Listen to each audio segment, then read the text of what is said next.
ஐயா சண்முகம் போன தடவை சொன்னார்ல, வரலாற்றிலே இது வரைக்கும் நாங்க 6 சீட்டுக்கு கையெழுத்து போட்டது இல்ல கூட்டணியில் அப்படின்னாரு. 5 சீட்டுக்கு கையெழுத்து போட்டு வரலாறு போயிட்டாரு. ஐயா நல்ல கண்டு போனாரு. அந்த மாதிரி கம்யூனிஸ்டும் போயிருச்சு. 5 கொடுத்துட்டாங்க அப்படின்னு மார்க்சிஸ்ட் கட்சி இந்திய கம்யூனிஸ்ட் கட்சி வேலை செய்யுமா? எங்களை நல்லா மதிச்சுட்டாங்க அப்படின்னு விடுதலை சிறுத்தைகள் மனமும் வந்து வேலை செய்வாங்க. எங்களை அழ விட்டுட்டு அப்புறம் கடைசியாக கொடுத்துருக்காங்க காங்கிரஸ் சந்தோஷமா வேலை செய்யுமா?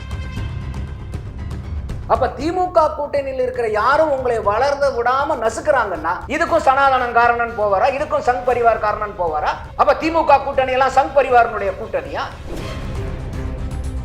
நடக்க போற போட்டியை நான் எப்படி பாக்குறேன்னா, அந்த தேர்தலை எதிர்க்கட்சி அந்தஸ்து பெறப்போவது யார் என்பதற்கான தேர்தலாக தான் பாக்குறேன். ஏன்னா இந்த ஆளுங்கட்சி அப்படியே கண்டினியூ ஆயிடும்.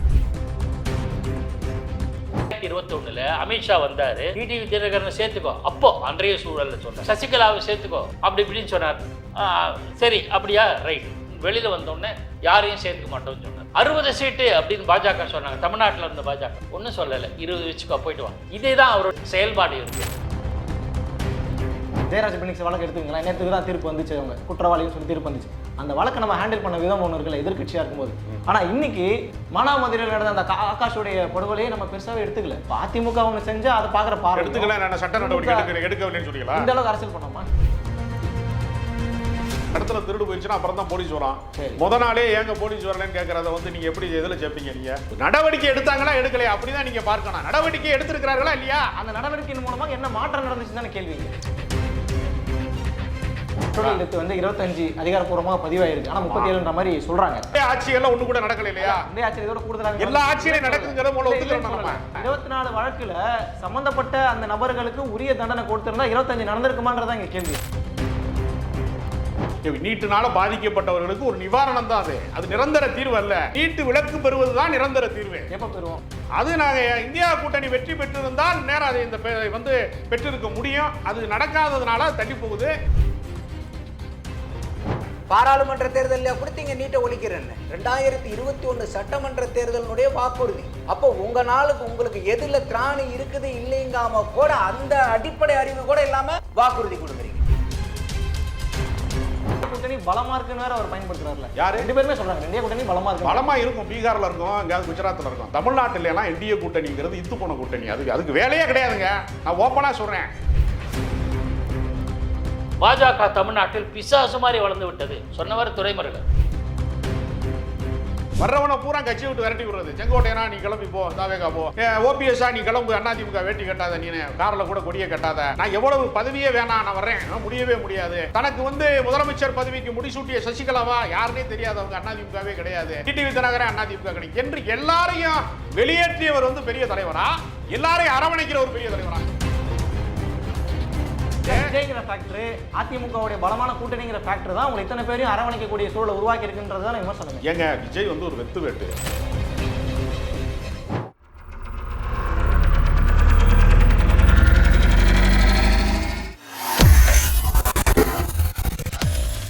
வேலை வேண்டுமா? ப்ளூ ஓஷன் இருக்கிறது.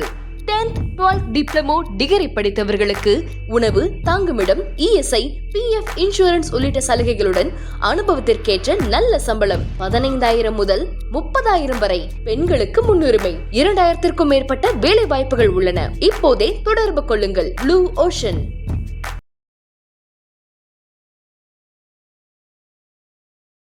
ஐத்தமிழ் நேயர்களுக்கு வணக்கம். தேர்தல் தேதி அறிவிக்கப்பட்டு விட்டது. ஏப்ரல் 23. 4 முனை போட்டியாக கட்டமைக்கப்பட்டு இருக்கிறது. யாருக்கு வெற்றி வாய்ப்பு காத்திருக்கு, யார் தோல்வியை தழுவ போறாங்கன்ற பல கேள்விகள் தொடர்ச்சியாக இருக்கு. ஒரு பக்கம் தொகுதி பங்கீடு, தேர்தல் பிரச்சாரம்னு பல கட்ட வேலைகள் வந்து எல்லா அரசியல் கட்சிகளுமே மும்முரமாக நடத்தி கொண்டிருக்கிறார்கள். கள நிலவரம் என்ன சொல்கிறது அப்படிங்கிறத பற்றி இன்னும் நம்மோடு கலந்துரையாட இணைந்திருக்கிறார்கள் அரசியல் விமர்சகர் திரு நந்தகுமார் அவர்கள், மூத்த பத்திரிகையாளர் திரு ராஜகம்பீரன் மற்றும் பாக்கு. பல்வேறு விஷயங்களை கொடுத்து நம்ம இன்னைக்கு கேட்க இருக்கிறோம். அவங்கள்ட்ட நம்ம கேட்டு தெரிஞ்சுக்கலாம். முதல் கட்டமாக நான் வந்து ராஜகம்பீரன் அவர்கிட்டேருந்தே நான் ஆரம்பிக்கிறேன். வணக்கம் சார். நீங்கள் தொடர்ச்சியாக எல்லா ஊடகங்களையும் நீங்கள் பேசிக்கிட்டு இருக்கீங்க. என்ன சப்ஜெக்ட் வந்து உங்களால் ஈஸியாக அனலைஸ் பண்ண முடியும். 4 கட்ட போட்டி சார். இது வரைக்கும் நம்ம பார்க்காத பல விஷயங்கள்லாம் நம்ம தொடர்ச்சியாக நம்ம பேசிக்கிட்டு இருக்கோம். உங்களோட அப்சர்வேஷன் என்ன? யாருக்கு கை ஓங்கி இருக்கிறது? திமுக வந்து 2 வலிமையான சக்தியாக இருக்குது இந்த முறை. ஒரு விஷயம் என்னென்னா, மக்கள் நல திட்டங்களிலே பெரிய அளவில் சாதாரண மக்களை வந்து சென்றடைந்திருக்கிறார்கள். குறிப்பாக மகளிர் உரிமை தொகை, புதுமை பெண் திட்டம், சமீபத்தில் லேப்டாப் வழங்கினதாக இருக்கலாம், வந்து நான் முதல்வன் திட்டமாக இருக்கலாம். பல திட்டங்களில் வந்து ரொம்ப விளிம்பு நிலை மக்கள், சாமானிய மக்கள், உடல் உழைப்பு தொழிலாளர்கள், பாட்டாளிகள், அந்த மாதிரி சாமானிய மக்களிடத்திலே போய் சென்று சேர்ந்திருக்கிறது அதனுடைய நலத்திட்டங்கள். குறிப்பாக காலை உணவு திட்டம், இது மாதிரியான நலத்திட்டங்களின் வழியாக திமுக பெரிய அளவிலே சாதாரண மக்களிடத்திலே போய் சென்று சேர்ந்திருக்கிறார். இன்னொரு மாபெரும் சக்தியா இதை பார்க்குறேன்னா வலுவான கூட்டணி. நீ வந்து காங்கிரஸ், விசிக, கம்யூனிஸ்ட் கட்சி, மதிமுக, மனிதநேய மக்கள் கட்சி, இந்திய யூனியன் முஸ்லீம் லீக், இப்படி எல்லா கட்சிகளையுமே, தேமுதிக, மக்கள் நீதி மையம், ஒரு பெரிய பட்டியல் இருக்கு இந்த முறை. 20க்கும் மேற்பட்ட கட்சிகள், ஆமா, ஏறத்தாழ இருக்கிறது. அதனால வலுவான கூட்டணியும் இருக்கிறது. சாமானிய மக்கள் தான் எப்பவுமே என்ன பண்ணுவான்னா, அப்பர் மிடில் கிளாஸ் வந்து விமர்சனங்கள்லாம் நிறைய செய்வான். வந்து காத்திருந்து கியூல நின்று வெயில்ல நின்று நான் ஓட்டு போடணுமா இந்த கடுங்கோடையில அப்படின்னு பாதி பேர் வரமாட்டான். எப்பவுமே நீங்க பாத்தீங்கன்னா ஒரு 68% தான் வந்து வாக்குப்பதிவு ஆகும். 70 கூட தொடுவது இல்லை. அப்போ ஒரு 30% பேர் என்ன நினைக்கிறாங்கன்னு கூட நமக்கு தெரியாது. அந்த 30%க்குள்ள இந்த எலைட் அரசியல் பேசுறவங்கலாம் இருப்பாங்க. இப்போ இந்த சாமானிய மக்களாக இருக்கிறவங்க, விளிம்பு நிலை மக்களாக இருக்கிறவங்க தான் ரேஷன் கடை கியூல யார் நிற்கிறாங்களோ, டவுன் பஸ்ஸுக்காக யார் காத்திருக்கிறாங்களோ அவங்க தான் வாக்காளர்கள். அந்த தரப்பு மக்களை வந்து வென்றெடுத்ததுல திமுக வந்து முதன்மை வகிக்கிறது. திமுகவுக்கு இருக்கக்கூடிய சின்ன சின்ன எதிர்ப்புகள், சின்ன சின்ன மாற்று கருத்துக்களை எல்லாம் அறுவடை செய்யக்கூடிய, அதிகாரமாக மடைமாற்றம் செய்து அறுவடை செய்யக்கூடிய இடத்துல எதிர்கட்சிகள் எதுவுமே வந்து ஒரு குடையின் கீழ் இல்லை. எல்லா கட்சிகளுமே என்ன செய்வாங்கன்னா, திமுகவை எதிர்ப்பவர்கள் எல்லாருமே தனித்தனி அணிகளாக இருக்கிறாங்க. அது வந்து நாம் தமிழர் கட்சியாக இருக்கலாம், அல்லது வந்து வேறு சில இப்போ புதிதாக தொடங்கிய விஜயோட வந்து தமிழக வெற்றி கழகம் மாதிரியான கட்சிகளாக இருக்கலாம், அல்லது சசிகலா வந்து ராமதாஸ் கூட்டணியாக கூட இருக்கலாம். எல்லாமே நீங்கள் பார்த்தீங்கன்னா ஓட்டுக்களை வந்து சிதறடிக்கக்கூடிய, வாக்குகளை சிதறடிக்கக்கூடிய சக்திகளாக தான் இருக்காங்க. அது திமுகவுக்கு மிக சாதகமான அம்சமாக இந்த தேர்தலில் வேலை செய்யும். அதனால திமுக மீதான சின்ன சின்ன அதிருப்திகளை கூட எதிர்கட்சிக்கு போகணும். இப்ப நடக்க போற போட்டியை நான் எப்படி பாக்குறேன்னா, இந்த தேர்தலை எதிர்கட்சி அந்தஸ்து பெறப்போவது யார் என்பதற்கான தேர்தலாக தான் பாக்குறேன். ஏன்னா இந்த ஆளுங்கட்சி அப்படியே கண்டினியூ ஆயிடும். இந்த தொடர்ச்சி வந்து அறுபடாது. இப்ப 2வது இடத்துக்கு தான் தேர்தலே நடக்குது. 2வது இடத்துக்கு யார் வர போறாங்க? அதிமுக எதிர்கட்சியா தொடருமா, இல்ல அந்த இடத்திற்கு வேற ஏதாவது கட்சிகள் முன்னேறி வருமா? இப்ப நீங்க தாவேகா மாதிரி கட்சிகள்லாம் சொல்றாங்கல்ல, நாங்க தான் சொல்றாங்கல்ல, அது வந்து களத்துல என்னவாக போகுது நமக்கு தெரியல. அவர்கள் முதன்மை சக்தியா ஆக முடியாது. தமிழ்நாட்டில் நடக்கக்கூடிய இந்த தேர்தல் என்பது எதிர்கட்சியாக யார் வரப்போகிறார்கள். ஒருவேளை திமுக கூட்டணியில இருந்து அதிகமாக ஜெயிச்சவங்களே எதிர்கட்சியாக வரக்கூடிய வாய்ப்பு கூட இருக்கு. அது காங்கிரஸா கூட வரலாம். கூடுதல் தொகுதி வாங்கியிருக்கிறாங்க அவங்க எல்லாம். அப்படி கூட நாளைக்கு நிகழலாம். அப்படித்தானே விஜயகாந்த் வந்து அதிமுக கூட்டணியில ஜெயிச்சுட்டு விஜயகாந்த் எதிர்கட்சி தலைவர் ஆனார் இல்லையா, ஒரே கூட்டணிக்குள்ள இருந்து, அப்படி கூட நடக்கலாம்னு எனக்கு தோணுது. ஏன்னா அவ்வளவு பலவீனப்பட்டு தான் இருக்கிறது.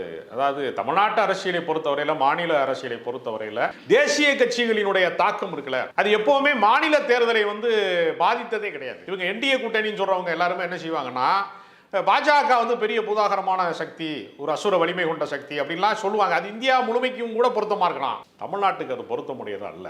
தமிழ்நாட்டுக்கு மோடி வர்றாருன்னா திமுகவுக்கு தான் வாக்கு வங்கி அதிகரிக்கும்.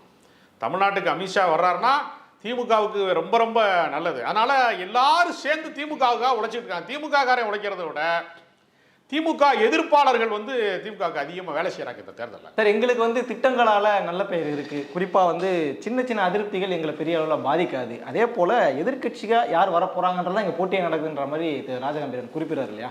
இப்போ இந்த கருத்தை நீங்க எப்படி பாக்குறீங்க? 2வது உங்களோட அப்சர்வேஷன், இந்த 4 முனை போட்டியில் யார் கை ஓங்க போகிறதையும் கூடுதலாக சேர்த்து சொல்லுங்க. இல்லை, இப்போ வந்து சாதனை திட்டங்கள்னு வந்து அப்பாஸ் சொல்கிறாரு. அதில் பார்க்கும்போது அவர் சொல்லக்கூடியது பூரா மகளிர் உரிமை தொகை, மாணவர்களுக்கு கொடுக்குற 1000 ரூபாய், பெண்களுக்கு கொடுக்குற 1000 ரூபாய், அதுக்கப்புறம் ஒரு சாப்பாடு போடுறத நானே எந்த ஆட்சி போட்டாலும் சாப்பாடு போடுறத பாராட்டி ஆகணும். மீதி அவர் சொன்னது பூராமே 1000 ரூபாய் கொடுக்குறது. இப்போ இந்த 1000 ரூபாய் 2000 ரூபாய் கொடுக்கறதுக்கு ஒரு பெரிய அரசியல் ஞானம் வேணுமா? அது இல்லாமல் இப்போ இந்த 1000 ரூபாய் கொடுத்தது கூட வந்து ஒரு ஆர்டிஐயில் கேட்குறாங்க, நீங்கள் வந்து இந்த மகளிர் உரிமை தொகையில் இது வரைக்கும் 35,000 சில்லற கோடி ரூபாய் கொடுத்துருக்கு, அதில் வந்து எஸ்சி எஸ்டியினுடைய நலத்திட்டங்கள்லேருந்து எவ்வளோ எடுத்து கொடுத்துருக்கீங்கன்னு ஆர்டிஐயில் கேட்குறாங்க. அந்த ஆர்டிஐ தெளிவாக நம்பர் முதல் கொண்டு போட்டு சொல்கிறாங்க. எஸ்சியினுடைய நலத்திட்டத்திலேருந்து 10,710 கோடி, இதில் இருந்து வந்து பார்த்தீங்கன்னாக்கா 710 கோடி எஸ்டியில இருந்து. அப்போ 11,415 கோடி ரூபாய் எஸ்சி எஸ்டியினுடைய நலத்திட்டத்திலிருந்து எடுத்து நீங்க மகளிர் உரிமை தொகையா கொடுத்துருக்கீங்க. அப்போ இன்னைக்கு எஸ்சி எஸ்டியினுடைய நலத்திட்டங்கிறது அதுக்குண்டான தொகையெல்லாம் எதுக்கு? நீங்க எஸ்சி எஸ்டி மாணவர்களை படிக்க வைக்கிறதுக்கு, அவங்களுக்கு வேலை வாய்ப்பை உண்டு பண்றதுக்கு, அவங்களுடைய பொருளாதாரத்தை சமூகத்தை மேம்படுத்துறதுக்காக உதவக்கூடிய நலத்திட்டங்களுக்கு பயன்படுத்த வேண்டிய பணத்தை தூக்கி 1000 ரூபாய்க்கு நீங்க கொடுக்குறீங்க. இது வரைக்கும் இதுக்கு கூட அண்ணன் திருமாவளவன் எங்கேயாவது கேள்வி கேட்டிருக்காரா? எஸ்சி எஸ்டி மக்களுக்கு உண்டான காசை எடுத்து கொடுத்துருக்கீங்கன்னு. அப்போ இந்த அளவுக்கு நலத்திட்டங்கள் இங்க நலத்திட்டங்களாவே இல்லை. ரொம்ப இதுல குளறுபடிகள் இருக்கு. அப்போ எல்லா வீட்லயும் நம்மளுடைய பயனாளிகள் இருக்காங்கன்னு ஐயா ஸ்டாலின் அவர்கள் சொல்றாருன்னா, அப்படி எல்லா வீட்லயும் பயனாளிகள் இருக்கிறது உண்மையா இருந்தா இந்த கூட்டணிங்கிற வண்டியில 24 பேர்த்த தூக்கி உட்கார வைக்க வேண்டிய கட்டாயம் என்ன இருக்கு? அந்த வண்டி வெயிட் தாங்காம அச்சு முறிஞ்சு அண்ணத்து வேல்முருகன் அவர்கள் வெளியே போயிட்டாரு. அது இல்லாம இன்னைக்கு கம்யூனிஸ்டுகளுடைய நிலையை பாருங்க. கம்யூனிஸ்டுகள்னாவே நமக்கு ஞாபகம் வருதுன்னா போராட்ட குணம், போர் குணம். உங்களுக்கு தேவையான உங்களுக்கு இருக்கக்கூடிய ஒரு உரிமையே வாங்க முடியாத அளவுக்கு நீங்க இருக்கீங்களே சார். நாளைக்கு மக்கள் உங்களை நம்பி நம்மளுக்காக போராடி நீங்க உரிமையை வாங்கி கொடுப்பாங்கன்னு எப்படி இருக்க முடியும்? ஐயா சண்முகம் போன தடவை சொன்னார்ல, வரலாற்றிலே இது வரைக்கும் நாங்க 6 சீட்டுக்கு கையெழுத்து போட்டதில்லை கூட்டணியில் அப்படின்னாரு.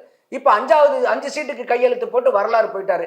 இனிமேல் கம்யூனிஸ்டுகள் ஐயா நல்லகண்ணு இருந்தாரு பாருங்க, அதோட கம்யூனிஸ்ட் முடிஞ்சு போச்சு. ஐயா நல்லகண்ணு போனாரு, அந்த மாதிரி கம்யூனிஸ்ட் போயிருச்சு. இப்போ அடுத்தது அண்ணன் திருமாவளவன் அவர்களுக்கு வந்தீங்கன்னா, இன்னைக்கு எத்தனையோ இந்த கடந்த 5 ஆண்டு காலமாக நடத்தக்கூடிய மக்கள் அவல ஆட்சிகளுக்கு பூராமே அத்தனை செயல்பாடுகளுக்கும் அடிச்சு பிடிச்சுக்கிட்டு முட்டு கொடுத்தது விடுதலை சிறுத்தைகள் கட்சிகளும் கம்யூனிஸ்ட் கட்சிகளும். அப்ப அந்த விடுதலை சிறுத்தைகள் கட்சி அண்ணன் தொல் திருமாவளவன் அவர்கள் 2 நாளைக்கு முன்னாடி வீடியோ போறாரு, கண்ணீர் விடாத குறை. அவர் என்ன சொல்றாரு? நம்ம வளர்றதை பிடிக்காத கூட்டம் தான் இங்க அதிகமா இருக்குது. எங்க அதிகமா இருக்கு? நீங்க எந்த கூட்டணியில இருக்கிறீங்க? திமுக கூட்டணியில இருக்கீங்க. அப்ப திமுக கூட்டணியில இருக்கிற யாரும் உங்களை வளர்ந்து விடாம நசுக்குறாங்கன்னா, இதுக்கும் சனாதனம் காரணம் போவாரா? இதுக்கும் சங் பரிவார் காரணம் போவாரா? அப்ப திமுக கூட்டணி எல்லாம் சங் பரிவாரனுடைய கூட்டணியா?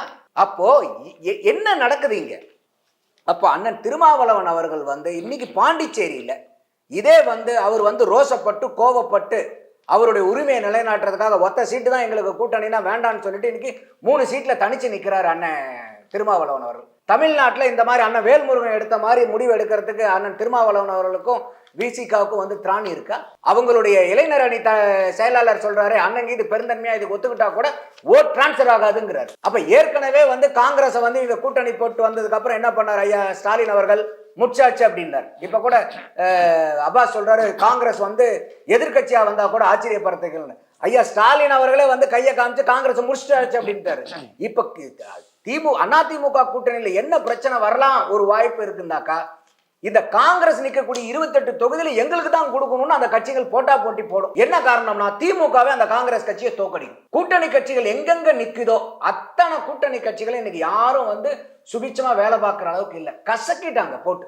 அப்ப நீங்க அதிமுக கூட்டணியை பார்த்து நீங்க பாசிச கூட்டணி, பாஜக கூட்டணின்னு சொல்றதுக்கு இதெல்லாம் பாசிசம் இல்லையா? ஒரு கட்சியவே அழிச்சு நீங்க சேதாரப்படுத்துறீங்களே நீங்க. அப்போ இது வரைக்கும் நீங்க தொடர்ந்து 2 முறை ஜெயிச்ச சரித்திரம் ஐயா கலைஞர் அவர்கள் வந்ததுக்கு அப்புறம் தொடர்ந்து 2 தடவை திமுக ஜெயிச்ச சரித்திரம் இருக்கா? இல்லையே. இதே கூட்டணி பலம்ன்றாங்க இல்லையா? 2001, 2011, 2014, 2016 இந்த 4 தேர்தல்களுமே திமுகவினுடைய கூட்டணி கட்சி பார்த்தீங்கன்னா அதிகம் அதிமுக பின்னாடி இருந்த கூட்டணியை விட. ஆனா இந்த 4 தேர்தல்களுமே திமுக தோல்வி அடைஞ்சது.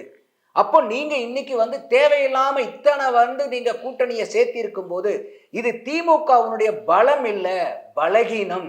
அதிமுக வேண்டான்னு விடக்கூடிய தேசிய முன்னேற்ற திராவிட கழகத்தை வெறும் 2 லட்சம் ஓட்டு 2021 எம்எல்ஏ சீட்ல எலெக்ஷன்ல 2 லட்சம் ஓட்டுக்கு நீங்க என்ன பண்றீங்க? ஒரு ராஜ்யசபா சீட்டு டபுள் டிஜிட்ல எம்எல்ஏ சீட்டுன்னு பேசி நீங்க கூட வச்சிருக்கீங்க.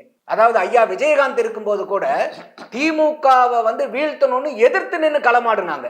இப்போ அம்மையார் பிரேமலதா உறவாடி கெடுக்கிறாங்க திமுக கூட்டணிய. இவங்க உள்ளார போனனாலதான் இன்னைக்கு இந்த கூட இருக்கக்கூடிய அத்தனை கூட்டணிக்கு இவ்வளவு பிரச்சனைகள் வர்றதுக்கு காரணம் இவங்க தேமுதிகவை கூப்பிட்டு வண்டியில ஏத்துனது. அப்போ அதனாலதான் இவங்க வலியும் வேதனையில இருக்காங்க. இப்போ ஒண்ணும் இல்லை, நீங்க அண்ணன் திருமாவளவன் அவர்கள் பேசுனதை நீங்க கவனிச்சிருப்பீங்க. அவ்வளவு நம்ம அந்த கட்சி சார்ந்தவர்கள் கிடையாது. ஆனா அந்த மாதிரி கட்சிகள் நல்லா வளரணும், அவங்க ஒரு அரசியல் அதிகாரத்துக்கு வரணும்னு நினைக்கக்கூடிய ஆட்கள் நம்ம. அவர் பேசுறதை கேட்கும்போது நமக்கே வலியும் வேதனையா இருக்குன்னா, விடுதலை சிறுத்தைகள் கட்சியில் இருக்கக்கூடிய தொண்டர்களும் நிர்வாகிகளும் எவ்வளவு கொதிநிலையில இருப்பாங்கன்னு நீங்க யோசிச்சு பாருங்க. ஒரு அரசியல் தலைவராக இருந்து ஒரு தொண்டன் என்னங்க எதிர்பார்ப்பான்? நம்மளுடைய உரிமையை மீட்டு கொடுப்பாரு, நமக்காக போராடுவாங்க, நம்மளுடைய வாழ்வாதாரத்தை முன்னேற்றுவாங்க. இப்ப அண்ணன் கடலூர்ல பேசும்போது என்ன சொல்றாரு? 4 ஓட்டுல 1 ஓட்டு நம்ம ஓட்டு சிந்தாம சிதறாம விழுவணுங்கிறார். 100 ஓட்டுல 25 ஓட்டு சிதறாம விழுவணும்னு கடலூர் மீட்டிங்ல பேசினார் ஐயா ஸ்டாலினை வச்சுக்கிட்டு. அப்ப என்ன சொல்றாரு அவரு? நம்ம சமூகம் இங்க வந்து 25% இருக்கு, இந்த 25% வாக்கும் திமுகவுக்கு சிந்தாம உதறாம விழுவணும். எதுக்கு? உங்களை போட்டு நசுக்கிறதுக்கா? அப்ப உங்ககிட்ட இருக்கக்கூடிய வாக்கு வங்கியான சமூக வாக்க பூரா கொண்டு நீங்க திமுக அடமானம் வச்சுக்கிட்டு கடைசியில் அவங்க உங்க தலைமையில ஏறி மிதிக்கிறதுக்கு உங்க மக்களை நீங்க வந்து பகடக்காயா பயன்படுத்துவீங்களா? அப்ப ஆல்டர்னேட்டிவ்ன்றது ஒன்று வேணும்ல, யாரா இருக்கிறாங்கன்றதான இப்ப கேள்வி. எது ஆல்டர்னேட்டிவ்? திமுகவுக்கு ஆல்டர்னேட்டிவ் யாரு, யாருக்கு இவங்க போகிறது அப்படிங்கிற ஒரு கேள்வி இருக்குல்ல. இப்ப பாண்டிச்சேரியில யார் ஆல்டர்னேட்டிவ்? எதுக்காக வந்து இவர் தனியா 3 தொகுதியில போட்டி போடுறாரு? அங்கேயும் இதே மாதிரி பாரதிய ஜனதா என்ஆர் காங்கிரஸ் கூட்டணி இருக்குது, காங்கிரஸ் திமுக கூட்டணி இருக்குது, தாவேகா ஒரு தனிச்சு போட்டி போடுது. இப்ப இங்க தனியா வெளியே வந்து நாங்க 3 தொகுதியில போட்டி போடுவோம்ன்றாருல. அது இல்லாம அண்ணன் திரும்ப என்ன சொல்றாரு? நாங்க இந்த மாதிரிலாம் எங்களுக்கு அடக்க ஒடுக்கிறோம், நாங்க வந்து பதவிக்கெல்லாம் பயந்தவர்கள் இல்ல, பதவிக்கு வந்து நாங்க எதிர்பார்க்கறவங்களே, எங்களுக்கு கொள்கை தான் முக்கியங்கிறாருல. அப்ப கொள்கை முக்கியம்னா நீங்க என்ன பண்ணுங்க சார், அதோட வந்து பாத்தீங்கன்னா பாரதிய ஜனதா வந்துடும், கம்யூனிஸ்டுகளும் வந்து பாத்தீங்கன்னா 5 கையெழுத்து பாரதிய ஜனதா. அண்ணன் திருமாவளவனும் இன்னைக்கு வந்து அவங்க என்ன கொடுக்குறாங்களோ ஏத்துக்கிட்டு பாரதிய ஜனதாங்க. நான் என்ன சொல்ல வரேன்னா, பாரதிய ஜனதாவை தடுக்கிறது தான் உங்களுடைய முழு முதல் எண்ணம்னு வச்சுக்கங்க. கம்யூனிஸ்டுக்கு சிபிஐ கஞ்சா, சிபிஎம் கஞ்சா, அண்ணனுக்கு ஒரு 6, 7, 8 கூட கொடுக்குறாங்கன்னு வச்சுங்க, 18 சீட். இந்த 18 சீட்ல நீங்க மனசாட்சி விரோதம் இல்லாம சொல்லுங்க, 18 சீட்லயும் திமுக நின்னா அதிகமான சீட் ஜெயிக்குமா, இந்த கூட்டணி கட்சிகள் அதிகமா ஜெயிக்குமா? யாருடைய ஸ்ட்ரைக் ரேட் ஜாஸ்தி? திமுகவுடைய ஸ்ட்ரைக் ரேட் ஜாஸ்தி எல்லார்த்த விட, 70.74% ஸ்ட்ரைக் ரேட். அப்போ நீங்க உண்மையாலுமே பாரதிய ஜனதா நாங்க கொள்கை உடன்பாடு இருக்கக்கூடிய கட்சிகள்னா, கம்யூனிஸ்டுகளும் விடுதலை சிறுத்தைகள் கட்சி எங்களுக்கு இந்த சீட் வேண்டாங்க, எல்லாத்துக்குமே நீங்களே நின்னுங்க. ஏன்னா நாங்க நின்னா கூட 2-3 சீட் தோத்துட்டோம்னா பாரதிய ஜனதா உள்ளார வந்துடும். அப்ப நீங்களே நில்லுங்க, நாங்க கொள்கைவாதிகள், நாங்க வெளியே வந்து மேடை தோறும் ஏறி பேசுறோம். அதே மாதிரி இப்ப டிவியில வந்து விவாதத்துல எப்படி திமுகவுக்கு சப்போர்ட் பண்றோமோ அதே மாதிரி நாங்க திமுகவுக்கு சப்போர்ட் பண்றோம். இதை சொன்னீங்கன்னா ஏத்துக்கலாம் கொள்கைவாதிகளை. அப்போ என்ன ஆகுதுன்னா, இங்க பாரதிய ஜனதா வந்துரும், பாரதிய ஜனதா வந்துருங்கிற ஒரு பச்சை பொய்ய சொல்லி இவ்வளவு நாள் மக்களை ஏமாத்திக்கிட்டு இருந்தாங்க. இவங்க சொன்ன பொய் மக்களை ஏமாத்துனது போய் இன்னைக்கு அவங்க கட்சி தொண்டர்களை தன்னைத்தானே ஏமாத்திக்கிட்டு இருக்கிறாங்க. இப்போ பாரதிய ஜனதா வந்துரும். நான் அதனாலதான் சொல்றேன், பாரதிய ஜனதா வந்துருங்கிறது தான் உங்களுடைய ஒரே கொள்கை நிலைப்பாடு. பயமா இருக்குது, மக்களை ஏமாத்துறீங்கன்னா நீங்க நிக்காதீங்க, 3 பேருமே இந்த கட்சிகள் நிக்காதீங்க. அண்ணன் வைகோ முதல் கொண்ட வைகோனத்துக்கு ஒத்த சீட்டு தான், அது ஒரு பெருசா இல்லைன்னு வச்சுக்கோங்க, ஒத்த சீட்டு தான் கொடுத்துருக்காங்க அவருக்கு. அப்ப மீறி இருக்கக்கூடிய இந்த 18 சீட்டை திமுக கிட்ட நீங்க விட்டு கொடுங்கன்ற நான். ஏன்னா உங்களை விட திமுக வந்து பிஜேபிக்கு அகைன்ஸ்டா நல்ல சண்டை போட்டு நல்லா ஜெயிப்பாங்க. அப்ப யாரை ஏமாத்துறீங்க இந்த கூட்டணி கட்சிகள் பூரா? பாரதிய ஜனதா வந்துரும், பாரதிய ஜனதா வந்துரும், இதையும் இனிக்கு மேலும் கேட்கறதுக்கு மக்கள் என்ன இழிச்சு வாங்களா? அப்போ இது இப்ப நமக்கு புரியறது வந்து பிசிகாவுடைய கட்சியில் இருக்கக்கூடிய தொண்டர்களுக்கு புரியுமா புரியாதா பிரதர்? இது அதனாலதான் கொதிச்சு போயிருக்காங்க. இப்ப கூட நேற்று உயர்நிலை மீட்டிங் போடுறாரு, உயர்நிலை குழு மீட்டிங் போட்டுட்டு தீர்மானம் எழுதுறது. இப்ப அவங்க தீர்மானத்துல பாத்தீங்கன்னா அமெரிக்கா இஸ்ரேல் போரு, ஈரான் போரு. ஏங்க அதுக்காக இப்ப நீங்க மீட்டிங் போட்டீங்க உயர்நிலை குழு? உங்களுக்கு இப்ப இருக்கக்கூடிய பிரச்சனை என்ன? இப்ப இரட்டை இலக்குல பேசிட்டு இப்ப இன்னைக்கு வந்து 2028 எங்களுக்கு ஒரு ராஜ்யசபா திமுக மேல பல விஷயங்களை நீங்க அடுக்க. அப்போ என்ன சொல்ல வரேன்னா, இன்னைக்கு திமுக ஹிஸ்டாரிக்கலி அவங்களுடைய லோயஸ்ட் வீக்கஸ்ட் பாயிண்ட்ல இருக்கிறாங்க. இதே வந்து நீங்க அண்ணா திமுக கூட்டணிக்கு வாங்க, டெல்லிக்கு போறாங்க, அவங்க இதை பண்றாங்க அதை பண்றாங்க. வெறும் 27 சீட் பாரதிய ஜனதா, பாட்டாளி மக்கள் கட்சிக்கு 18, டிடிவிக்கு 11 சீட்டு கொடுத்து முடிச்சாச்சு. பை டுடே இல்ல ஈவினிங் வந்து மற்ற எல்லா கட்சிக்கும் வந்துடும். இன்னைக்கு திமுக கூட்டணியில கால் வைக்கிற இடத்துல பூரா கண்ணு வெடி வெடிச்சுக்கிட்டே இருக்குது எல்லா இடத்துலயுமே. சார் பாக்கி சார், நீங்க 2 பேர் பேசுனதே நீங்க கவனிச்சிருப்பீங்க, கடைசியாக பேசுறவங்க நிறைய குறிப்பு கிடைக்குன்னு சொல்லுவாங்க. நீங்க என்ன சார் கவனிக்கிறீங்க, உங்க அப்சர்வேஷன் என்ன? நண்பர் ராஜகம்பீரன் சொன்னதுல சில பாயிண்ட்ஸ், வேலிட் பாயிண்ட்ஸ், நலத்திட்டங்கள் அள்ளி வீசியிருக்காங்க. இதெல்லாம் எதுக்காகன்னா மக்கள் நலத்துக்காக இல்லை, தேர்தலுக்காக. அது மக்களுக்கும் இது தெரியும், அரசாங்கத்துக்கும் தெரியும், அரசியல் கட்சிகளுக்கும் தெரியும். அது வேற பக்கம். அது ஓரளவு தாக்கத்தை ஏற்படுத்துமா என்று கேட்டீங்கன்னா ஓரளவு தாக்கத்தை ஏற்படுத்தும், இல்லைன்னு சொல்ல. இதை தவிர திமுக, நான் திராவிட முன்னேற்ற கழகம் மட்டும் அது சொல்றேன், அவங்க அழகா வாக்குச்சாவடியில வாக்கு பூத் கமிட்டி போட்டது, இந்த ஸ்ட்ரக்சரல் கட்டமைப்பு வேலை பணிகளை முழுமையா பண்ணிட்டாங்க, தேர்தல் கடத்துக்கு தயாராகிட்டாங்க. இதெல்லாம் திமுகவுக்கு, திமுக அழகத்துக்கு மட்டும் சொல்றேன், அதுக்கு பிளஸ் பாயிண்ட். சரி, மைனஸ் பாயிண்ட் இருக்கானா? எஸ், நிறைய இருக்கு. திமுக அழகத்துல கொள்கை கூட்டணின்னு பல காலமா சொல்லிட்டு வராங்க. இந்த கொள்கை கூட்டணிகள் ஒவ்வொன்றா அதிருப்தியில இருக்கு கட்சிகள்லாம். ஒரு கட்சி வெளியில போயிடுச்சு, தம்பி நந்தகுமார் சொன்ன மாதிரி. அப்போ மற்ற கட்சிகள்லாம் மனமோந்து சந்தோஷமா 5 கொடுத்துட்டாங்க அப்படின்னு மார்க்சிஸ்ட் கட்சி, இந்திய கம்யூனிஸ்ட் கட்சி வேலை செய்யுமா? எங்களை நல்லா மதிச்சுட்டாங்க அப்படின்னு விடுதலை சிறுத்தைகள் மனம் வந்து வேலை செய்வார்களா? எங்களை அழ விட்டுட்டு அப்புறம் கடைசியாக கொடுத்துருக்காங்க காங்கிரஸ் சந்தோஷமா வேலை செய்யுமா? இல்லை. ஜெல் ஆகலைன்னு நம்ம ஊடகத்தில் அதிகமாக சொல்லுமில்ல, அது இன்டாக்ட் கூட்டணி என்று பெருமையாக கூறிக்கொள்ளும் திராவிட முன்னேற்ற கழக கூட்டணியில் இல்லை. அந்த இன்டாக்ட்ங்கிற வார்த்தைக்கு இப்போ அர்த்தம் கிடையாது. ஜெல் ஆகலைங்கிறது தான் சரியானது. இப்போ எல்லாரும் களத்தில் என்ன செய்வாங்க, இதெல்லாம் செட்டில் ஆகிடும். சிபிஎம் நேற்று கையெழுத்து போட்டாங்க, நாளைக்கோ தேமுதிக பாருங்களேன், கூட்டணியில் சேரும்போது உடனே ராஜ்யசபா சீட்டு கொடுத்துட்டாங்க. ராஜ்யசபா மெம்பரும் ஆயிட்டாரு தேமுதிக. ஆனால் இன்னும் வரையில் எவ்வளோ அசம்பிளி சீட்டுன்னு சொல்லலை. இலையை போட்டு பொரியல் கூட்டு எல்லாம் வச்சிடல. வேறு சில இடங்களும் குறிப்பிட்டார். மெயின் டிஷ் சோறு போடலை. அந்த மாதிரி வெயிட் பண்ணுறாங்க. அது எதுக்கு காரணம் அப்படிங்கிறதெல்லாம் பொறுத்து பார்க்கலாம். சரி, கூட்டணிக்கு இடங்கள், சட்டப்பேரவை இடங்கள் பெற்ற அவர்கள் அத்தனை பேருமே, நான் ஒருத்தர் A to Z from Congress to சாதாரண மக்கள் நீதி மையம் உள்பட திருப்தியே இல்லை. களப்பணியில் எப்படி செய்வாங்க? அடுத்தது இடங்கள் மட்டுமில்லை, எந்தெந்த தொகுதிகளில் போட்டியிட போகிறீங்க. இப்போ நெய்வேலி தொகுதியில் போட்டியிடணும், தன்னுடைய கட்சி போட்டியிடணும்ன்ட்டு வேல்முருகன் விரும்புகிறார். அதுக்கு ஒரு காரணம் உண்டு. நெய்வேலியை நாங்கள் தான் போட்டியிடுவோம்னு இவங்க சொல்கிறாங்க. இன்னும் பல விஷயங்கள்ல இருக்குது, உள்குத்து வேலைகள்லாம் இருக்குது.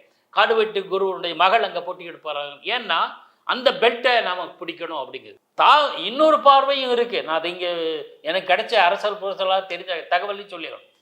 வேல்முருகனை வெளியில் அனுப்பிச்சா வன்னியர் ஓட்டுகள் கொஞ்சம் பிரிக்கலாம், அது அன்புமணியை பாதிக்கலாம், ராமதாஸை நம்ம கையில் போட்டுக்கலாம். இந்த ஒரு எண்ணமும் திமுக, இதெல்லாம் இந்த மாதிரி அரசியல் வேலைகள்லாம் திராவிட முன்னேற்ற கழகம் நல்லா பண்ணும். அதே மாதிரி புரட்சி இவங்க வி.கே. சசிகலாமையார் ஒன்று இருக்காங்க. ஒரு சொல்ல மறந்துட்டேன், 4 முனையும் போட்டிங்க, 5வது முனை ஒன்று இருக்கு. ராமதாஸ் சசிகலாவா? ராமதாஸும் சசிகலாமையாரும் சேர்ந்த ஒரு கூட்டணி. அது பெருசாக சீரியஸாக இல்லை, இருந்தாலும் அவங்களும் களத்தில் இருக்காங்கல்ல. அப்போ 2014 அதிமுக ஜெயலலிதா அம்மையார் தலைமையிலான அதிமுக, திராவிட முன்னேற்ற கழகம், காங்கிரஸ், ஆம் ஆத்மி உள்பட ஒரு 5 முனை போட்டி இருந்தது. அந்த மாதிரி சீரியஸாக வச்சுக்கிட்டா இதை எடுத்துக்கலாம். நல்ல கவனிங்க, 77 4 முனை போட்டி, வென்றது யாரு? அதிமுக, எம்ஜிஆர். 2014 5 முனை போட்டி, வென்றது யாரு? ஜெயலலிதா, அதிமுக. இப்போ 4 முனை போட்டி, இப்போ 5 முனைன்னு போட்டி வச்சுக்கோ. சசிகலா ராமதாஸ் சேர்த்தா கூட அவ்வளோதான். அதுக்கு மேலே என்ன உங்கள் முடிவு விட்டுறேன். நான் அதை ஜோசியம்லாம் சொல்ல தெரியாது எனக்கு. ஆனால் இதை கொள்கை கூட்டணின்னு இவங்க சொல்லிகிட்டே இருந்தாங்க. ஆனால் அந்த கொள்கை கூட்டணி இப்போ ஒரு மனம் ஒத்து ஒத்து போய் கூட்டணி களத்தில் இறங்குறாங்கன்னு கேள்விதான். மாறாக இந்த அதிமுகவில் பாருங்க, இது பாஜக வந்து அதிமுக சாப்பிட்டு ஏப்பம் விட்டு ஜீரணம் பண்ணிடும்னாங்க. ஒன்றும் நடக்கலை. 27 வச்சுக்கோங்க. ஆனால் அவங்க சொன்னது பாஜக நிறைய இடங்கள் முடிவு பண்ணுவோம், சமமாக போட்டிவிடுவோம், 60 இடங்கள் போடும், என்னென்னமோ நம்பர்லாம் சொன்னாங்க.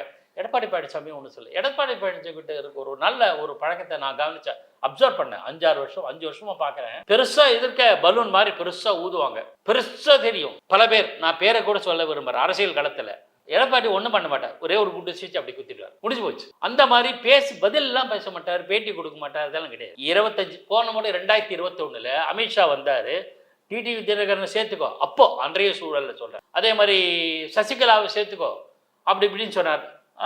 சரி அப்படியா, ரைட். வெளியில் வந்தோடனே யாரையும் சேர்த்துக்க மாட்டோம்னு சொன்னார். 60 சீட்டு அப்படின்னு பாஜக சொன்னாங்க. தமிழ்நாட்டில் இருந்த பாஜக ஒன்றும் சொல்லலை, 20 வச்சுக்கோ, போயிட்டு வா. இதே தான் அவருடைய செயல்பாடு இருக்கு. அதே மாதிரி தான் பாஜகவில் இவ்வளவு நாள் இவ்வளோ பேசினாங்க. 27 சீட்டு கிட்ட சார், பாஜகவுக்கு 27 கொடுத்துட்டாங்க, காங்கிரஸுக்கு 28 கொடுத்தாங்க அப்படிங்கிற கணக்கில் சொல்லுவாங்க.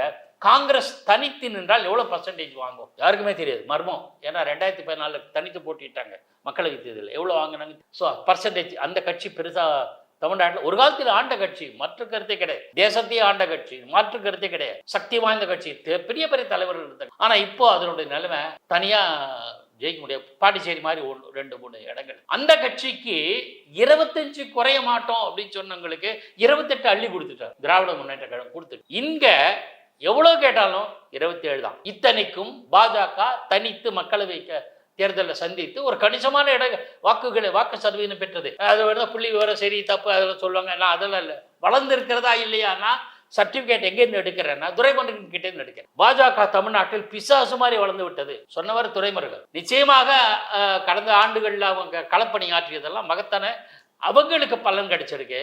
இருந்தாலும் உங்களுக்கு 27 தான் வச்சுக்கோங்க போகும். சந்தோஷமா வாங்கிட்டு போட்டாங்க. தொகுதி உடன்பாடு எங்க கையெழுத்தாச்சு? டெல்லியில் ஆகலை, இங்கே தான், சென்னையில் தான், எம்ஜிஆர் மாளிகை, அனைத்து இந்திய அண்ணா திமுக. ஸோ இந்த கூட்டணியில் மேஜரா இருக்கிற கட்சிக்கெல்லாம் கொடுத்தாச்சு.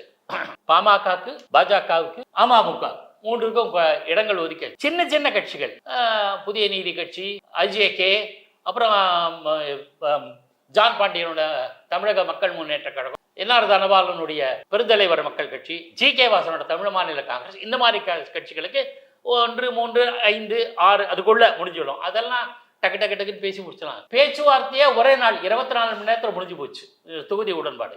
இவங்க இன்னும் முடியல, திராவிட முன்னேற்ற கழகம். ஸோ களப்பணிக்கு தயாராவதில் நீங்க போர்க்களத்துக்கு போறீங்கன்னா வாழத்து பட்டையை தேட்டணும், ஈட்டியை கூறு பார்த்துக்கணும், கேடயத்தை சரியா வச்சுக்கணும், எல்லா ஆயுதங்களும் வச்சுக்கிட்டு தானே களம் இறங்கணும். இங்க ஒவ்வொரு கேடயம் வந்து நொறுங்கி போயிருக்கு, ஈட்டி கூர்மை கம்மியா இருக்கு, வாழ் வந்து இன்னும் தீட்டப்படலை, துரு பிடிச்சிருக்கு. இப்படி இருக்கிற சூழல்ல எப்படி நீங்க களத்தை காண்பீர்கள்? நான் யதார்த்தத்தை சொல்றேன். நாளைக்கு திமுக வெற்றி பெற்றதுன்னு வச்சுங்களேன், நீ சொன்னியே அப்படின்னு சொன்ன, நான் ஜோசியமா சொல்றேன் இல்ல, இருக்கிற பிராக்டிக்கலா யதார்த்தமா இருக்கிற நிலைமைகளை சொல்றாங்க. கட்சிகளின் மனநிலையை பொறுத்தவரையில் வெற்றி வாய்ப்பு திமுகவின் தரப்பில் குறைந்து வருது. சரி, மற்ற 2 கட்சி, மற்ற 2 இருக்குங்களே, அந்த வகையில நான் நாம் தமிழரை பாராட்டுவேன். நம்ம கொள்கையெல்லாம் அதுக்கு சொல்லலை. நாம் தமிழர் கன்சிஸ்டன்சி இருக்கு, தொடர் நிலைப்பாடு. என்னைக்கு கட்சி ஆரம்பிச்சாங்க அன்றிலேருந்து இன்று வரையில் கூட்டணி இல்லை, உறுதியா இருந்தாங்க, கரெக்டா இருந்தாங்க. 2வது அவங்க கடப்பணியில் பார்த்தீங்களா, எல்லாருக்கும் சரியான பெண்களுக்கு 50% இடம், இதெல்லாம் தொடர்ச்சியா இருக்கார். அவர் எந்த அளவுக்கு தனித்து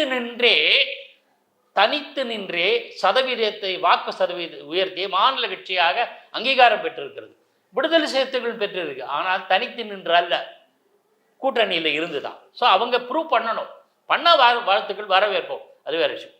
இப்போ நாம் தமிழர் பொறுத்தவரை அதுதான், அவங்க களத்தில் இருப்பாங்க, அவங்க யார் ஓட்டை பிரிப்பாங்களா இல்லையா தெரியல, அவங்களுக்குன்னு ஒரு லட்சியம் இருக்குது.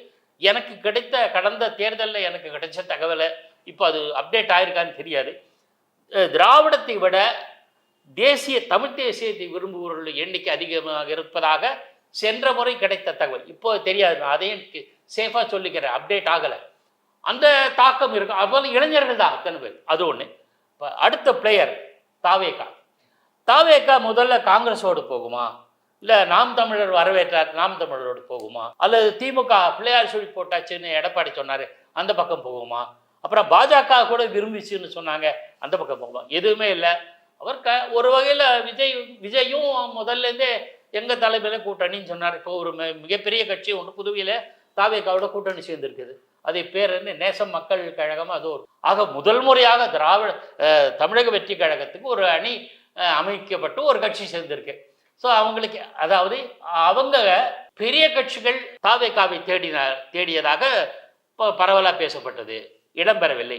சிறிய கட்சிகள் யாருமே ஒன்று திமுக பக்கம் இல்லைன்னா அண்ணா திமுக பக்கம் போகிறாங்களே தவிர தாவேகா பக்கம் போகல. சின்ன சின்ன கட்சிகள் இன்று வரையில் பண்ருட்டி ராமச்சந்திரன் ரிட்டையர்மெண்ட் ஸ்டேஜில் இருக்கிற பண்ருட்டி ராமச்சந்திரன் மட்டும் ஒரு கட்சின்னு ஒன்று ஆரம்பித்து தாவேகாவுக்கு ஆதரவு தெரிவிச்சிருக்கார்.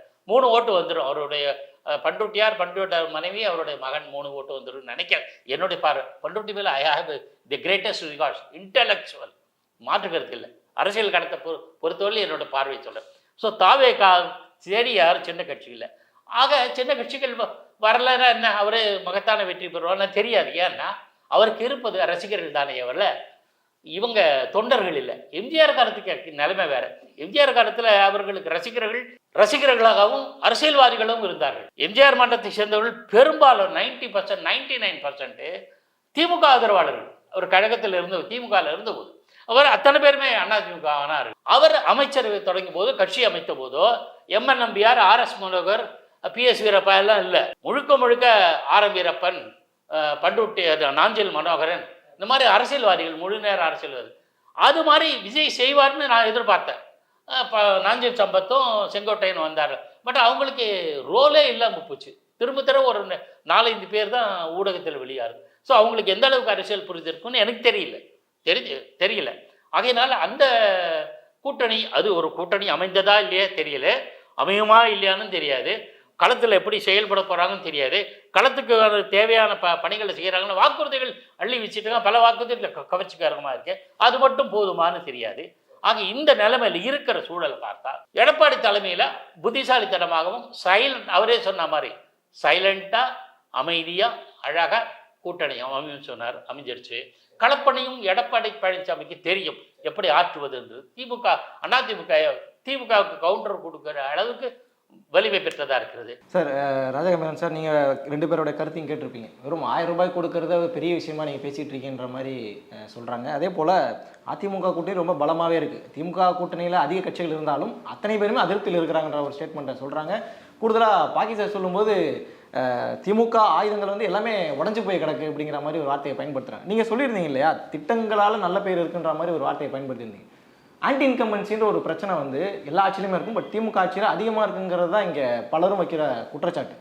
அது லா அண்ட் ஆர்டர் இஷ்யூவாக இருக்கட்டும், இல்லை பெண்கள் மீது நடத்தப்படக்கூடிய பாலியல் வன்முறைகளாக இருக்கட்டும், இல்லை ஆட்சியில் நடக்கக்கூடிய நிறைவேற்றப்படாத தேர்தல் வாக்குறுதிகளாக இருக்கட்டும், இது எல்லாமே பெரிய பிரச்சனையாக மாறி இருக்குல்ல. இந்த பிரச்சனைகள்லாம் இருக்கிற பட்சத்தில் தான் நீங்கள் இந்த கருத்தை சொல்கிறீங்க. இது ஏற்புடைய கருத்தா இல்லை சும்மா அப்படியே போகிற போக்கில் சொல்கிறதா? அது எல்லாமே இட்டுக்கட்டி சொல்லப்படுவது தான். திமுக ஆட்சியில் மட்டும்தான் அப்படிலாம் இருக்குது. இப்போ நீங்கள் சாதி என்பது நீண்டகால பிரச்சனை. அது வந்து பல ஆயிரம் ஆண்டுகளாக அந்த நாட்டிலே சாதிய ஏற்றத்தாழ்வுகள் இருக்கிறது. காமராஜருடைய ஆட்சி காலத்தில் தான் இம்மானுவேல் சேகரனே படுகொலை செய்யப்பட்டார். தலித்துக்களுக்கு பாதுகாப்பு இல்லாத ஆட்சி காமராஜர் ஆட்சின்னு சொல்லுவீங்களா? அப்படி கிடையாது.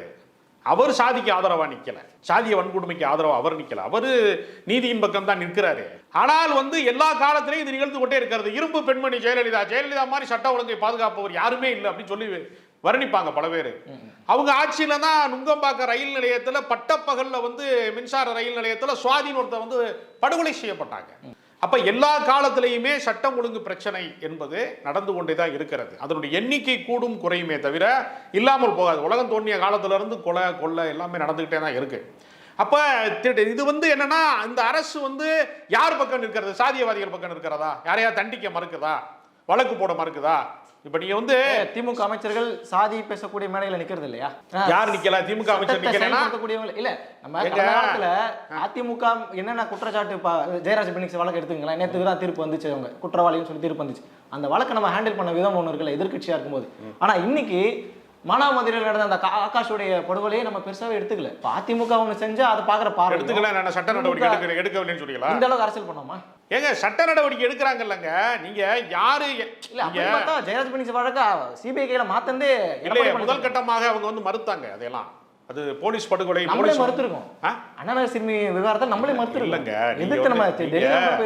நீங்க அஜித் குமாருடைய காவலாளி படுகொலையில எல்லாம் அரசாங்கம் நடந்து கொண்ட விதம்ங்கிறது முழுக்க நீதியின் பக்கம் தான் நின்றாங்க. பாதிக்கப்பட்டவர்கள் பக்கத்திலே மட்டும்தான் இந்த அரசாங்கம் இருக்கிறது. ஆணவ படுகொலை நீங்க போலீஸ்காரன் போய் நம்ம வந்து ஆணவ படுகொலை நடந்தா நம்ம போய் புகார் கொடுக்குற இடத்துல இருக்கோம். போலீஸ்காரன் வீட்டு புள்ள தான் ஆணவ கொலையை பண்ணியிருக்காங்க. கவினை கொலை செஞ்சதே ஒரு போலீஸ்காரன் வீட்டு புள்ள. அப்ப சாதிய மனநிலை என்பது எல்லா அடுக்குகளிலும் ஒளிந்திருக்கும் போது ஒரு அரசாங்கம் மட்டுமே அது கட்டுப்படுத்துற விஷயம் அல்லது. எந்த ஆட்சி நடந்தாலும் சாதிய வன்கொடுமை தொடர்வதற்கு காரணம் ஒவ்வொரு குடும்பமுமே சாதி சங்கமா தான் இருக்கு. ஒவ்வொரு ஆள் மனதுக்குள்ளேயும் சாதிய உணர்வு இருக்கு. அது சமூக சீர்திருத்தத்தின் வழியாக, சமய போதனைகளின் வழியாக அது மாற்றப்பட வேண்டாம். என்ன சீர்திருத்தம் செஞ்சோம்? நீங்க சட்ட ஒழுங்குங்கிறது என்னங்க? ஒரு இடத்துல திருடு போயிடுச்சுன்னா அப்புறம் தான் போலீஸ் வரும். முத நாளே ஏங்க போலீஸ் வரலன்னு கேட்கறத வந்து நீங்க எப்படி எதுல சேர்ப்பீங்க? நீங்க திருடக்கூடாதுங்கிற எண்ணத்தை தான் நம்ம சமூகத்துக்குள்ள விதைக்க வேண்டி இருக்கிறது. நடவடிக்கை எடுத்தாங்களா எடுக்கலையா அப்படிதான் நீங்க பார்க்கணும். நடவடிக்கை எடுத்திருக்கிறார்களா இல்லையா? அந்த நடவடிக்கையின் மூலமாக என்ன மாற்றம் நடந்துச்சு தானே கேள்விங்க. மாற்றம் குற்றவாளிகள் உருவாவதுல யாரு? இப்ப நீங்க இருக்கியா, நான் திடீர்னு உங்க மேல ஒரு கள்ளத்துக்கு எரிஞ்சிடுறேன், உங்களுக்கு இப்ப காயமாயிருது அப்படின்னா அதுக்கு பின்னாடி தான் அது வழக்கா மாறும். நம்ம அதுக்கு முன்னாடி 2 பேர் பேசிக்கிட்டே இருப்போம். சட்ட எதிர்பாராது. நீங்க ஏற்கனவே குற்றப்பதிவேட்டில் இருக்கக்கூடிய குற்றவாளிகளை வேண்டுமானால் நம்ம கண்காணிக்கலாம். புதிதாக உருவாகிறவர்கள் நீங்க எப்படி கண்காணிப்பீங்க? தான் கூட பழகிட்டு இருந்த ஒருத்தனை ஆணவ கொலை செஞ்சிடறான் திடீர்னா நீங்க அவனை எப்படி எதிர்பார்க்க முடியும்? நீங்க குற்ற பதிவேட்டில் ஏற்கனவே எழுதி வச்சிருப்பாங்களா பேர் எல்லாம் குடும்பத்தில் இருக்க கஸ்டோடியல் டெத் வந்து 25 அதிகாரப்பூர்வமாக பதிவாயிருக்கு. ஆனா 37ன்ற மாதிரி சொல்றாங்க. இப்ப இருந்தாலும் நீங்க 24 முந்தைய ஆட்சியெல்லாம் ஒண்ணு கூட நடக்கல இல்லையா? முந்தைய ஆட்சி இதோட கூடுதலாக எல்லா ஆட்சியிலும் நடக்குங்கிறத மூலம் ஒத்துக்கிறோம். நம்ம நேர்மையா சொல்றேன். நான் திமுக சார்பாக சொல்லல. 24 வழக்குல சம்பந்தப்பட்ட அந்த நபர்களுக்கு உரிய தண்டனை கொடுத்திருந்தா 25 நடந்திருக்குமான்றதான் இங்க கேள்வி. அதுதான் தப்பா பேசுறோம் நம்ம எல்லாருமே. ஒருத்தருக்கு மரண தண்டனை கொடுக்கறதுனாலயே அடுத்த குற்றம் நிகழாதா? ஒருத்தர் என்கவுண்டர் பண்றாங்க ஒரு ரவுடிய, இனி ரவுடியே வரமாட்டான்னு நீங்க எழுதி தந்துட்டீங்களா? எல்லாரும் வரவே வராதா இனிமே? ஒரு வீரமணி என்கவுண்டர் பண்ணிட்டாங்க ஜெயலலிதா காலத்துல. அப்ப இன்னொரு ரவுடியை உருவாகலையா? அதுக்கு பின்னாடியே ஆம்ஸ்டாங் கொலையில கூலிப்படை எப்படி வேலை செய்யறான், எப்படி ரவுடிகள் வர? நீங்க பிராக்டிகலா பேசுங்க. நீங்க ஒரு யார் சொன்னது? ஏங்க தண்டனைக்கு பயந்து குற்றம் செய்ய மாட்டார்கள்ங்கிறது நீங்க அப்படி ஒண்ணு இல்லவே இல்லைங்க. குற்றம் உருவாகிற இடம் எது? ஒரு சமூகத்துல ஏற்றத்தாழ்வு இருக்கிறது. ஒருவனுக்கு வந்து சோறு கிடைக்கல, ஒருத்தனுக்கு மருந்து கிடைக்கல, ஒருத்தனுக்கு அடிப்படை வசதி கிடைக்கல, அவன் சமூக விரோதியா மாறுறான். அவன் திருடனா மாறுறான், கூலிப்படையா மாறுறான். சமூகத்துல அடிப்படை மாற்றங்களை நிகழ்த்தாம நீங்க அரெஸ்ட் பண்றது மூலமா வந்து என்கவுண்டர் பண்றது மூலமா வந்து ஒருத்தன் குற்றவாளியை நீ உருவாக மாட்டான்னு சொல்றது நம்மளே ஏமாத்திக்கிற வேலை. இப்ப இவர் சொல்றாங்க கூட்டணி பிரச்சனையில அப்படியே கொந்தளிக்கிறாங்க. இப்ப நம்ம பேசிக்கிட்டு இருக்கிற இந்த நேரத்துல 8 சீட்டு கன்ஃபார்ம் ஆயிருச்சு. விசிகாவுக்கு கையெழுத்து போட்டு ஒப்பந்தம் நிறைவேற்றப்பட்டு விட்டது. யாருங்க கம்யூனிஸ்ட் கட்சி என்பது தேர்தலுக்கான கட்சி அல்லது, அது வந்து தொழிலாளர் உரிமைக்கான கட்சி. அவங்க ரோட்ல நின்று போராடுறது தான் சட்டமன்றத்தில் போய் பேச போறாங்க. ஏற்கனவே அவங்களுக்கு 6 தொகுதி கொடுத்தாங்க, 2 பேரும் ஜெயிச்சாங்க. நீங்க 5 தொகுதியுமே வெற்றி பெறுவதற்கான சாத்தியமா மாத்திட்டா ஏற்கனவே கொடுத்த தொகுதியை விட இப்பொழுது வெற்றிக்கான வாய்ப்பு அதிகமாக இருக்கு. தேமுதிக 20 ஆண்டு காலமாக 2005 தொடங்கின 2005ல இருந்து 2025 வரைக்கும் 20 ஆண்டு காலம் திமுக எதிர்ப்புல இருந்தவங்க. அவங்க ஒரு புதுசா ஒரு கட்சி வர்றாங்க, அவங்க ஏமாற்றப்பட்டு வஞ்சிக்கப்பட்டு வர்றாங்க. ராஜ்யசபா தரேன்னு சொல்லி அதிமுக ஏமாத்திருச்சு. எடப்பாடி பழனிசாமி ஏமாத்திட்டாரு. அவங்க ஒரு ஆதங்கத்தோட வர்றாங்க. அந்த கட்சி அழிவினுடைய விளிம்பு நிலையில் இருக்கிறது. பிரசன்டேஜ் பார்க்கல. ஒருத்தரை அங்கீகரிக்க வேண்டிய இடத்துல, அரவணைக்கக்கூடிய இடத்துல திமுக இருக்கிறது. நீங்க தேமுதிகவை கைவிட்டுட்டா அந்த கட்சி இதோட அழிஞ்சே போகும். அந்த அளவுக்கு அது பலவீனப்பட்டு தான் இருக்கு. ஆனால் எல்லாரையும் அரவணைக்கிறார்கள் என்றா வர்றவனை பூரா கட்சியை விட்டு விரட்டி விடுறது. செங்கோட்டையனா நீ கிளம்பி போ, தாவேகா போ. ஓபிஎஸ்ஸா நீ கிளம்பு, அதிமுக வேட்டி கட்டாத, நீ காரில் கூட கொடியை கட்டாத, நான் எவ்வளவு பதவியே வேணாம், நான் வர்றேன், முடியவே முடியாது. தனக்கு வந்து முதலமைச்சர் பதவிக்கு முடிசூட்டிய சசிகலாவா யாருன்னே தெரியாதவங்க, அதிமுகவே கிடையாது. டிடிவி தினகரன் அதிமுக கிடையாது என்று எல்லாரையும் வெளியேற்றியவர் வந்து பெரிய தலைவரா, எல்லாரையும் அரவணைக்கிற ஒரு பெரிய தலைவரா? ஜனநாயகத்துல வந்து விஜய்ங்கிற ஃபேக்டர், அதிமுகவுடைய பலமான கூட்டணிங்கிற ஃபேக்டர் தான் உங்களை இத்தனை பேரையும் அரவணைக்கக்கூடிய சூழலை உருவாக்கி இருக்குன்றதுதான் விமர்சனம். ஏங்க விஜய் வந்து ஒரு வெத்து வேட்டு ஒண்ணுமே கிடையாது. நீங்க ஒரு ஆள் வர்றதுக்கு முன்னாடி 1000 வாலா பட்டாசு போடுவேன், அம்பட்டுமே வெடிச்சு புகையா போயிடும். அது மாதிரி இந்த தேர்தல் தேதியோட இது காணாம போயிடும். அவர் சினிமாவுக்கு நடிக்க போறாரு, திரும்ப அடுத்த கதையெல்லாம் கேட்டு வச்சிருக்காரு, சொல்லிட்டாரா? அதனால விஜய்லாம் வந்து நீங்க வந்து அரசியல்ல பெரிய தாக்கத்தை உண்டாக்குறாருன்னு சொல்றது இருக்குல்ல, அது ஒரு ஏமாற்று வேலை. அது அதை காமிச்சு இந்த பூச்சாண்டி வர்றான்னு சொல்லி பிள்ளைகளுக்கு சோறு விட்டுவாங்க பெண்கள்லாம், தாய்மார்கள்லாம். அது மாதிரி சும்மா அந்த விஜய் வர்றாரு கூட்டணி வருது, அது வருது, சும்மா ஏமாத்து வேலை தான் அது. எதுவுமே அது ஏதாவது நடைமுறையில சாத்தியப்பட்டிருக்கா? ஆட்சியிலும் பங்கு தருவேன், அதிகாரத்திலையும் பங்கு தருவேன்.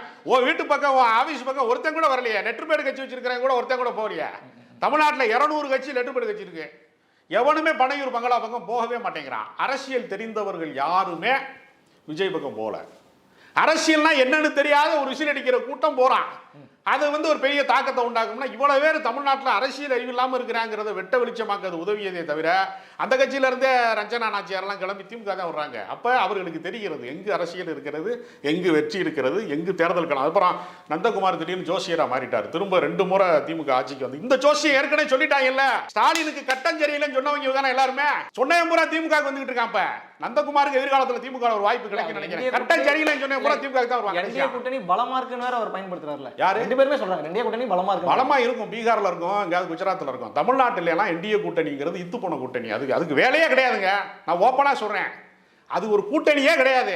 விஜய் மாதிரி அது ஒரு பம்மாத்து தான். இல்ல சார், கடந்த 2021ல உங்களுக்கும் அதிமுகவுக்கும் வித்தியாசமே 4% தானே. அது நீங்க டிடிவிக்கு உள்ள இருக்கிறாரு, ஏன்னா அவர் ஒரு 20 இடங்களை பிரிச்சாருன்ற மாதிரி தான் புள்ளி விவரங்கள் சொல்லுது. அப்படிங்கிற பட்சத்துல உங்களுக்கு டஃப் ஃபைட் கொடுக்க என்டிஏவே போதுமே. அதே வலிமையோட இருக்கிறாரா டிடிவி? எந்த எடப்பாடியை எதிர்த்து கட்சி ஆரம்பிச்சு 8 வருஷம் நடத்தினாரோ அந்த எடப்பாடியோட அவர் இணைந்துட்டா அவருக்கு சிபிஐ வழக்கு இருக்கு, அவரும் ஜெயிலுக்கு போகக்கூடாது, தியார் ஜெயிலுக்கு போகக்கூடாதுங்கிறதுக்காக அவர் அதிமுக கூட்டணி என்டிஏ கூட்டணிக்கு வந்துட்டாருன்னா தொண்டர்கள் பூரா அவர் பக்கம் சாஞ்சிருவாங்களா?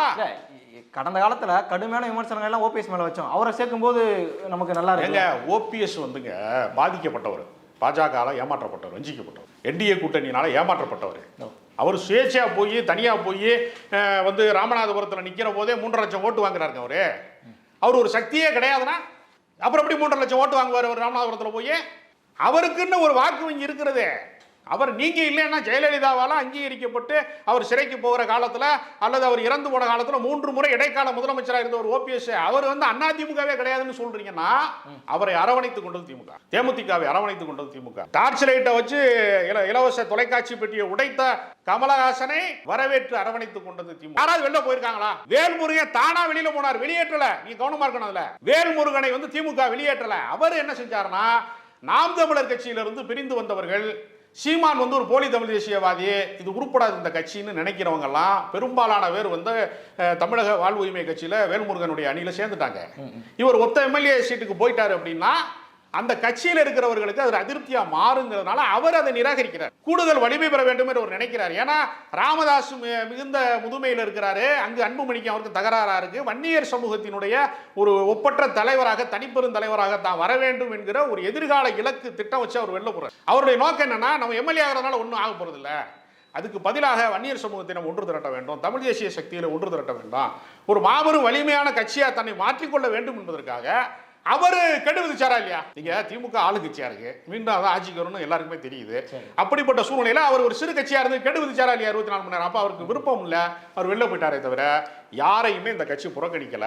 கம்யூனிஸ்ட் கட்சிகள் வந்து மக்கள் மன்றத்திலையும் போராடுவாங்க, சட்டமன்றத்திலையும் போராடுவாங்க. அவங்க வந்து ஜோதிவாச பிரதமராகணுங்கிற சூழல் வந்த போதே அதிகாரத்தை ஏற்க மறுத்தவர்கள். தேர்தல் வாக்குறுதியை பற்றி சுருக்கமாக பேசுகிறோமே, தேர்தல் வாக்குறுதியில் முக்கியமாக படை ஓய்வு திட்டம், நீட்டு ரத்துன்றலாம் சொல்லிட்டு இருந்தோம்ல.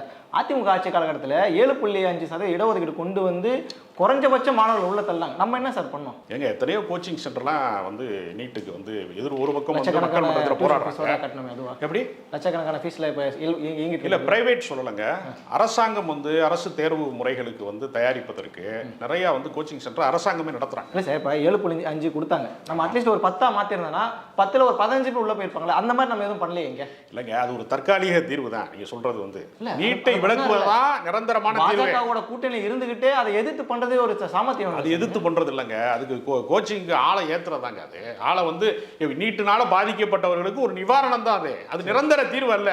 நீட்டு விலக்கு பெறுவதுதான் நிரந்தர தீர்வு. எப்ப பெறுவோம்? அது நாங்கள் இந்தியா கூட்டணி வெற்றி பெற்றிருந்தால் நேரம் அதை இந்த வந்து பெற்றிருக்க முடியும். அது நடக்காததுனால தள்ளி போகுது.